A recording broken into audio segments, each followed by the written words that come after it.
Bonsoir à tous. On est dans les actualités chaudes de ce soir. Est-ce que Kagame a quitté l'Est de la RDC? On a vu des camions quitter Tchanzu, se diriger vers l'aéroport de Goma. Et beaucoup de gens ont été convaincus que les 16 ou les 17 là, Kagame voulait diriger ses soldats vers le Rwanda pour partir. Mais en fait, en réalité, Kagame n'a jamais accepté de quitter la RDC. Ce qui veut dire que tout simplement, Kagame a décidé de continuer la guerre. Et alors, les soldats qu'on a vus en mouvement, ils se sont dirigés pour la plupart vers le Sud Kivu. Et le Sud Kivu, c'est parce qu'ils veulent à tout prix prendre Baraka, Kalemi, aller vers les Katanga. Il paraît que, d'après certains bruits, qu'il y a des soldats qui attendent au Katanga, à Kolwezi. Dès qu'on prend Kalemi, les autres soldats qui sont sur place ou peut-être dans les environs à Moba, ils vont se positionner pour attaquer afin de déstabiliser la RDC, de menacer Félix, de couper peut-être les grands Katanga. Si tu n'acceptes pas, nous coupons les grands Katanga. Bon, déjà avec la théorie du tribalisme, ils peuvent en être en train de rêver. Mais la question que les gens me posent, ils disent, pasteur, tu ne trouves pas, il faut alerter les présidents. Les présidents doivent faire attention et tout ça. Bon. Je vous ai dit plusieurs fois, et je vous répète, la guerre de l'Est est déjà terminée.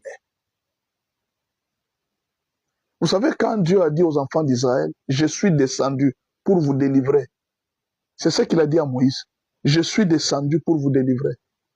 Il avait fallu que Moïse quitte l'endroit où il était, au mont Sinaï, pour se rendre en Égypte. Il fallait que Pharaon discute avec Moïse, il fallait que Moïse discute avec Pharaon. Ils avaient discuté. Et plusieurs fois, il y a eu des plaies et des plaies. Dieu a frappé Pharaon et Pharaon ne voulait pas partir. Mais Dieu avait dit à Moïse, je vous ai déjà délivré. Le temps de Dieu n'est pas notre temps. Pour le temps de Dieu, Kagame est conjugué au passé. Kabila est conjugué au passé. Nanga est déjà conjugué au passé. Mais alors pourquoi ils sont là? À l'Est, nous mourons, pasteur. Les vies sont en train d'être fauchées. Les vies qui sont fauchées, c'était comme ça que Dieu avait prévu qu'ils meurent. Ne vous en faites pas. Même si Kagame n'était pas là, même si Kabila ou bien la rébellion n'était pas là, ces vies allaient mourir d'une autre manière, de cette même façon. Dieu est le maître de temps et de circonstances. La Bible dit, arrive-t-il un malheur dans une ville sans que l'Éternel en soit l'auteur? Il peut y avoir une si grande guerre qui a tué beaucoup de gens sans que l'Éternel en soit l'auteur. Quel est le pouvoir que vous donnez au diable? Le diable est capable de tuer 15 millions d'habitants. Il n'y a aucun malheur qui peut arriver sans que l'Éternel en soit l'auteur. Tout ce qui arrive au Congo, Dieu le fait pour notre bien. Même si nous ne comprenons pas aujourd'hui, demain nous comprendrons. Mais dire que Kagame va arriver prendre les Katanga et tout ça, non. Ne rêvez même pas. Son temps est déjà passé.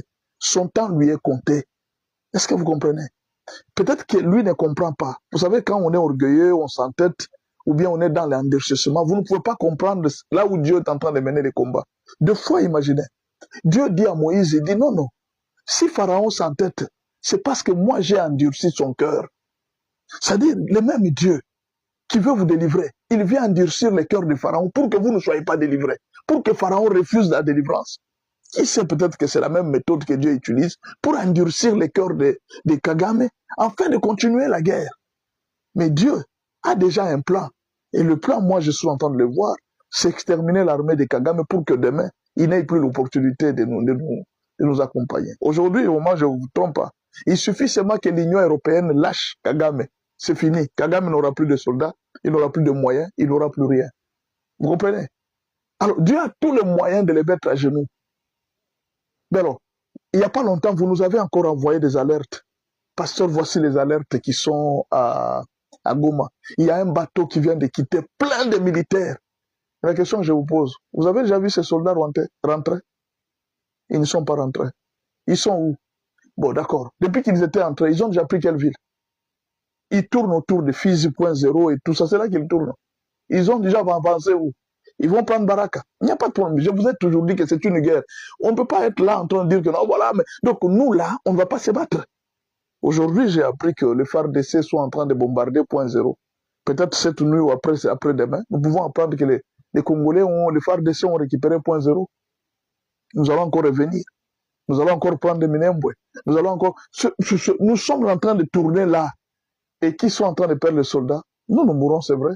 Mais Kagame est en train de perdre l'effectif des soldats. Nous sommes 120 millions. Lui est à 27 millions ou 20, combien de millions? 14 millions d'habitants. Vous pouvez comparer 14 millions d'habitants et 120 millions d'habitants. C'est 10 fois notre population. Ce qui fait que nous pouvons encore avoir des militaires. C'est pourquoi je profite ici pour demander aux Congolais de nous approprier notre pays. Et la meilleure façon de nous approprier notre pays, c'est de nous enrôler dans les services de renseignement, de nous enrôler dans la police, de nous enrôler dans l'armée. Vous comprenez? Et que le gouvernement doit aussi préparer les bonnes conditions pour que les enfants soient contents quand ils sont dans la police, quand ils sont dans l'armée. Il faudra que quelqu'un, quand il entre dans l'armée, qu'il entre dans la police, qu'il trouve vraiment une vie, une bonne vie. Il ne faudra pas quand quelqu'un, les parents sont en train de regretter quand leur fils est parti dans la police. Non, ce ne sera pas une bonne chose. Oh non, Hakem Sara Soda. Et les parents sont en train de regretter. Hakem Sara Soda, c'est une perte. Non, Moussala Soda est cause de la perte. Il faudra aujourd'hui que le gouvernement puisse faire un effort de changer cette parole-là. Il faudra que les parents commencent à envoyer leurs enfants dans l'armée. Quand un parent dit que mon fils est dans l'armée, il est content parce que c'est un riche, c'est un homme responsable. Est-ce que vous comprenez? Voilà la situation qui est là. Ne craignez rien. Cette guerre de Kagame appartient au passé. Dieu est avec nous. Écoutez, même si vous ne croyez pas, hein, même si vous ne croyez pas en Dieu, croyez même en ce que nous sommes en train de vous dire. Regardez même les faits que Dieu a déjà fait. Goma, Bukavu et tout ça. Regardez ce que Dieu a fait. Avec toute cette armée que Kagame avait, avec tous ces généraux traîtres que nous avions, avec toute cette faiblesse d'armée, parfois des militaires corrompus. Mes frères, est-ce que nous pouvions tenir face à Kagame qui avait une armée très disciplinée, qui obéissait à un seul commandant? Nous avions une armée où les soldats obéissaient à 2 commandants. Les autres obéissaient à Félix, les autres obéissaient à Kabila. Kagame a une armée qui n'obéit qu'à lui. Il a M23 qui n'obéit qu'à lui. Une seule personne. Mais nous, on avait une armée qui obéissait à 2 commandements. D'ailleurs, on peut en parler de 3 commandements. Le commandement de Félix Tshisekedi, le commandement de Kabila et le commandement de l'argent. Donc, quand quelqu'un reçoit l'argent, c'est fini, il abandonne les terres, il dit non, prendre la ville, donnez-moi seulement l'argent. Un général qui vend la partie du pays à cause de l'argent. Vous pouvez vous imaginer? C'est cette armée-là que nous, on avait. Mais devant cette armée, les Wazalendo et les FARDC ont résisté jusqu'à ce jour, avant même que les Américains ne viennent. Pendant ce temps, les Américains étaient du côté de Kagame. Vous connaissez ce ministre qui appelait à tout moment, non, cessez le feu, cessez le feu. Quand les Wazalendo attaquent, cessez le feu, cessez le feu. Vous vous rappelez? Mais les Wazalendo ont sauvé notre pays, les FARDC ont sauvé notre pays jusqu'à ce jour. Pourquoi vous n'avez pas confiance aux soldats? Qu'ils viennent, laissez-le venir, ils vont finir ici. Ils seront enterrés ici. Vous comprenez? Ne craignez rien. Même si Dieu a dit que 1000 tombent à ton côté, que 10 000 soient à ton côté, il dit ne crains rien, aucun malheur ne t'arrivera. Mes frères, soyez courageux. Wazalendo, soyez courageux. Cette guerre va se terminer. Vous avez compris? N'ayez pas peur. Alerte ou quoi? Dieu est avec nous. Dieu est en train de nous soutenir. Je ne sais pas combien de fois je vais vous dire, combien de fois je vais vous répéter, nous venons de vivre un grand miracle. Ce pays était déjà parti, mes frères. Ce pays était déjà parti. Je remercie Dieu pour Donald Trump. Donald Trump nous a beaucoup aidés, mes frères, surtout dans les services de renseignement. Ce que vous voyez, les cybercriminalités là, c'est Donald Trump. Il nous a beaucoup aidés. Nous connaissons les réseaux des mafieux, des plus grands mafieux. Ne dites pas que l'Amérique nous a abandonnés, l'Amérique ne nous a pas abandonnés, l'Amérique est en train de nous soutenir. Les grands problèmes, le plan des Américains sont tous. Quand on appelle service secret, la CIA ne joue pas. La CIA ne peut pas vous révéler ce qu'elle va faire aujourd'hui. Elle ne peut pas vous le dire. Ce qu'on est en train de préparer pour Kagame, personne ne le saura jusqu'à ce qu'on va exécuter le plan. Voilà pourquoi, la dernière chose que je vais vous dire, vous n'avez pas remarqué que Félix ne parle plus. C'est Kagame maintenant qui commence à parler. J'ai vu Nanga qui a réagi. Non, je ne viendrai pas au dialogue. Les gouvernements sont des gouvernements de menteurs. Le président Félix Tshisekedi n'a plus le temps, ni de répondre à Kagame, ni de répondre à Nanga. Il a laissé Kagame et Nanga et les autres à Chancela Tchala, à Kalonji, à Balamwange, à Eva Patrick, à Miss Tempa. Combien encore? Ce sont ces gens-là que Félix a laissé de discuter avec mes soldats. Moi, je n'ai plus le temps de vous répondre. Vous avez compris? Aujourd'hui, Nanga, il n'a que Chancela Tchala pour lui répondre. Donc, la réponse de Nanga, la Chancela va te répondre. Ne t'en fais pas. Balamwange va te répondre. Ou bien Kalonji va te répondre. Donc, le président Félix n'a plus ce temps-là de vous répondre. Merci beaucoup et à la prochaine.